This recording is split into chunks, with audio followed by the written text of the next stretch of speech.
ایک فقیر تھا ملنگ درویش، اس کی عادت یہ تھی کہ اپنے ڈیرے پہ آنے والوں کو کھلاتا، ان کو پلاتا، لیکن ان کو مالی آسودگیاں نہیں تھی۔ ہوتا یہ تھا کہ بعض اوقات لوگ آتے تو ادھار لے کر کے وہ لوگوں کو کھلا دیتا۔ یہ فقیروں کا مزاج ہے، تو جو بھی آتا اس کے ڈیرے سے کھاتا۔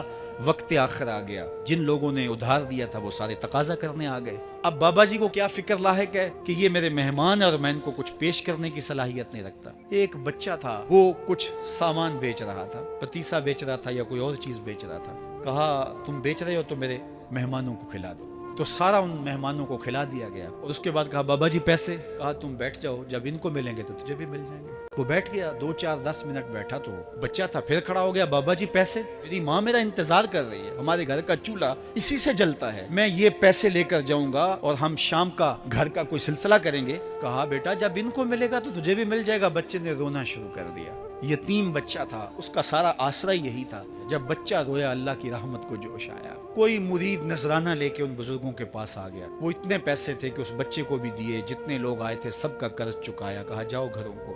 تو سب نے کہا بابا جی ہم صبح سے بیٹھے ہوئے تھے تو یہ نذرانہ دینے والا صبح سے نہیں آیا، تو اب کیسے آ گیا؟ کہا صبح سے تمہارے اندر کوئی رونے والا نہیں تھا، ایک رونے والا آیا تو باقیوں کا بھی کام بن گیا۔